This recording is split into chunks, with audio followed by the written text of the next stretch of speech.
I'm Brittany Lewis with Forbes Breaking News. Senator Ted Cruz accused Democrats of politicizing and undermining the independence of the Supreme Court on Tuesday. Cruz responded angrily to the leak of a decision on Roe v. Wade, stating that it threatened the court's ability to conduct business safely. He also assailed the treatment of Justice Brett Kavanaugh and dark money groups that urged Justice Stephen Breyer's retirement. Let's listen in to the Texas. Thank you for joining us, Senator Blumenthal. We've been working together on this, so your partnership is much valued.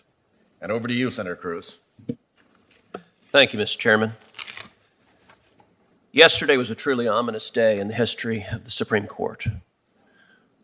Last night, the leak of what purports to be a draft opinion that was circulated by Justice Alito to the court marks an unprecedented breach of the trust that every justice, every law clerk, every employee of the court owes that institution.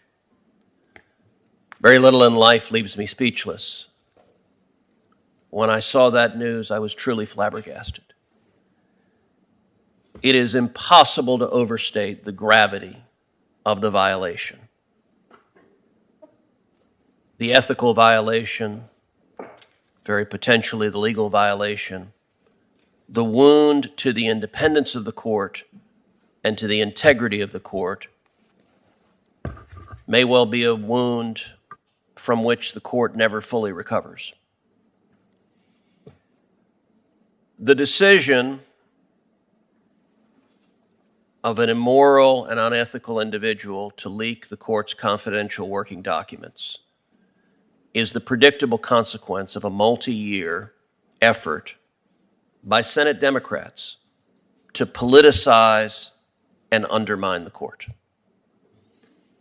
Senate Democrats have systematically tried to turn the court into a mini legislature where 5 unelected lawyers wearing judges decrees the rules for the country regardless of what the voters believe.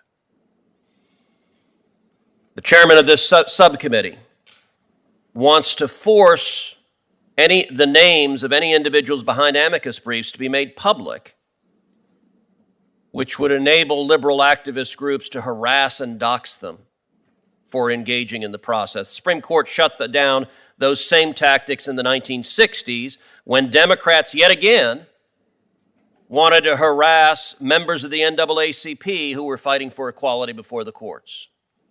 The Supreme Court prevented that.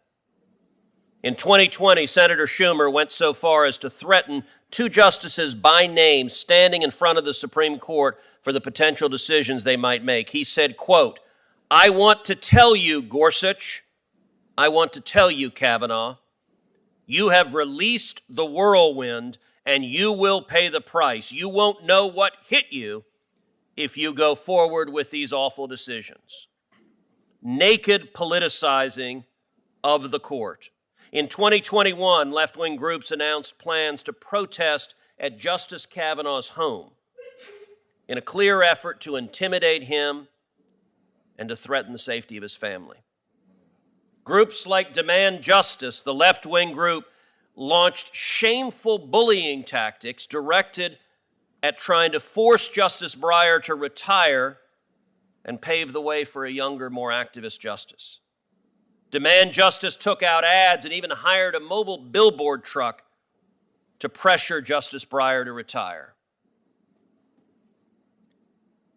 And we are seeing an ongoing false character assassination directed at Justice Clarence Thomas by Democrats in both houses of Congress.